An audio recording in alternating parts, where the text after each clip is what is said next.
अस्सलाम वालेकुम, welcome back. तो ईद के बाद से बाज़ार में एक चीज़ बहुत ज़्यादा गर्दिश कर रही है कि क्या कार प्राइसेस नीचे जाने लगी हैं, और अजीबोगरीब बातें जो हैं वो रूमर्स फैले हुए हैं कि कार प्राइसेस पहले जैसे हो जाएंगी, कार प्राइसेस नीचे आ जाएंगी, यू शुड वेट, अभी मत ख़रीदें कारी, और XYZ किस्म की बातें सुनने को मिल रही हैं। इन सारी चीज़ों के पीछे जो एक वजह जो सामने आ रही है वो ये है कि गवर्नमेंट ने ड्यूटी जो है वो कम की है। सबसे पहले हम इस मुद्दे के ऊपर बात करते हैं कि जो गवर्नमेंट ने जापानी गाड़ियों के ऊपर ड्यूटी कम की है वो है क्या, और उससे जापानी कार्स के ऊपर क्या इम्पैक्ट आएगा, लोकल मार्केट के ऊपर क्या इम्पैक्ट आएगा, और जो एंड यूज़र है उसके ऊपर क्या इम्पैक्ट आएगा, डीलर के ऊपर क्या इम्पैक्ट आएगा। इंशाल्लाह कोशिश करते हैं ये चारों पॉइंट्स मुझे आखिर तक याद रहें। तो चलिए शुरू करते हैं। अब समझिए कि ये कार है, ठीक है, और आज से 6 महीने पहले जब इसके ऊपर एक्स्ट्रा ड्यूटी नहीं थी तो इसकी जो ड्यूटी थी वो डॉलर में पे होती थी। पहले भी डॉलर में पे होती थी, जब ड्यूटी एक्स्ट्रा थी तब भी डॉलर में पे होती थी, अब जब ड्यूटी कम हुई है तब भी डॉलर में ही पे होती है। तो आप ये समझिए 6 महीने पहले जब इस पर एक्स्ट्रा ड्यूटी नहीं थी तो इसकी $100 ड्यूटी थी। फिर वन फाइन डे हुकूमत को एहसास हुआ कि डॉलर रिजर्व कम है, तो हम इसकी इंपोर्ट पॉलिसीज़ कुछ इस किस्म की करते हैं कि उसको डिस्करेज करते हैं। तो उन्होंने इसकी ड्यूटी डबल कर दी, यानी इस पर RD लगा दी, और अब इसकी ड्यूटी हो गई है $200। 6 महीने गुजरे तो इनको ख्याल आया कि क्या ख्याल आया, वल्लाहु आलम, आई हैव नो आइडिया, मगर इनको ख्याल आया कि इसकी ड्यूटी जो है कम होनी चाहिए। तो जो $200 ड्यूटी इन्होंने लगाई थी, जो डबल की थी, वो इसको रिवर्स करते हैं और ड्यूटी इसकी वापस होगी $100। यहाँ पे जो चीज़ समझने की है वो ये है कि आज से 6 महीने पहले डॉलर जो था वो 200 से $225 रुपये था, यानी कि $100 ड्यूटी जो कि बनती है तकरीबन 22,000 रुपये 6 महीने पहले, वही ड्यूटी आज बनेगी 28,000 रुपये, ठीक है। इन 6,000 रुपये ड्यूटी अभी भी ज़्यादा है, ऑल्दो RD रिवर्स हो गई है, मगर तब भी ड्यूटी ज़्यादा ही है। कि जो मैसेज थे, जितने भी भरी आवाम थी, जितने भी भरी जो बिग फिशेस थी, शायद उन्होंने इक्का दुक्का जो है प्राडो लैंड क्रूजर मंगवाई कि हाँ यार चलो, पहले 7 करोड़ की कॉस्ट करी थी, अब 8 करोड़ की करेगी, आवाम ने तब भी लेनी है, या कोई चीज़ 2.25 की कॉस्ट करी थी, अब वो 3 की करी, आवाम तब भी लेगी। इसके अलावा जितने लोग थे, आम आवाम थी, उन सब ने चीज़ें मंगवाना बंद कर दी।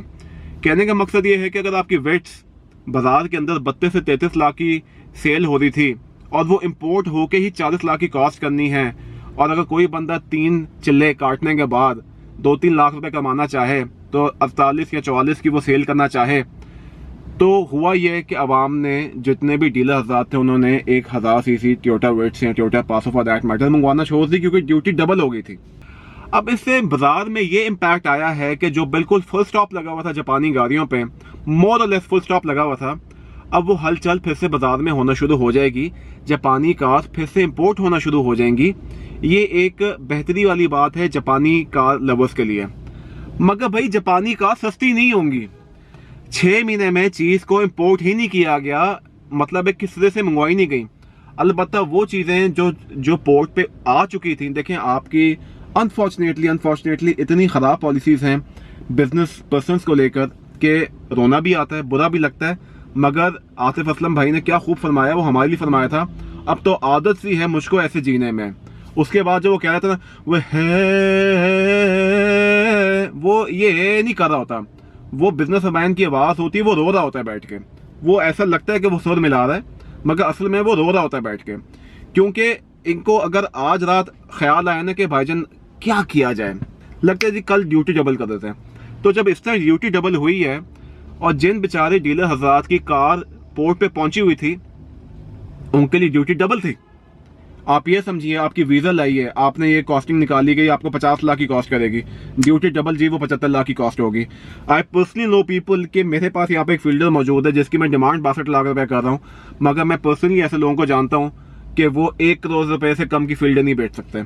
वो टोयोटा CHR 1 करोड़ 10 लाख रुपए से कम की नहीं बेच सकते, क्योंकि उनको कॉस्टिंग बहुत महंगी, उन्हें ड्यूटी डबल पे की हुई है। बिजनेस पर्सन के अंदर ये एक रुझान भी है कि भाई हुकूमत का तो कुछ पता नहीं है, ये सुबह सो के उठे बोलें जी 100 रुपये ड्यूटी है, 150 रुपये ड्यूटी है, 1.5 टाइम्स ड्यूटी है, तो हम किधर जाएंगे। तो अभी भी खैर एनी हाउ लोग चीज़ें मंगवा रहे हैं, जिनकी पोर्ट पे चीज़ें फंसी हुई थी वो इसको क्लियर करवा रहे हैं। मगर भाईजान कहने का मकसद ये है जापानी गाड़ी की आपको जो प्राइस है ना वो एंड यूज़र को कम नहीं मिलेगी। तो ये तो बात होगी थी जापानी कार की कि जापानी कार आपको सस्ती नहीं मिलेगी। इससे लोकल मार्केट पे क्या फ़र्क आएगा?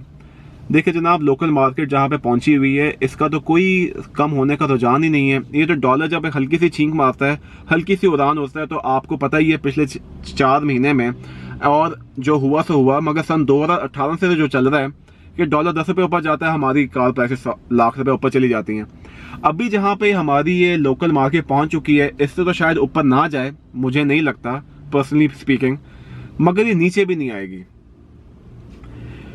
अब इसके ऊपर अगर हम बात करते चलें एंड यूज़र पे क्या इम्पैक्ट आएगा आरडी कम होने से, एंड यूज़र पे सिर्फ ये इम्पैक्ट आएगा कि जो जापानी कार लवर्स हैं उनको ऑप्शंस ज़्यादा देखने को मिल जाएंगी, मगर उनको प्राइस में एज सच इतनी कमी फील नहीं होगी।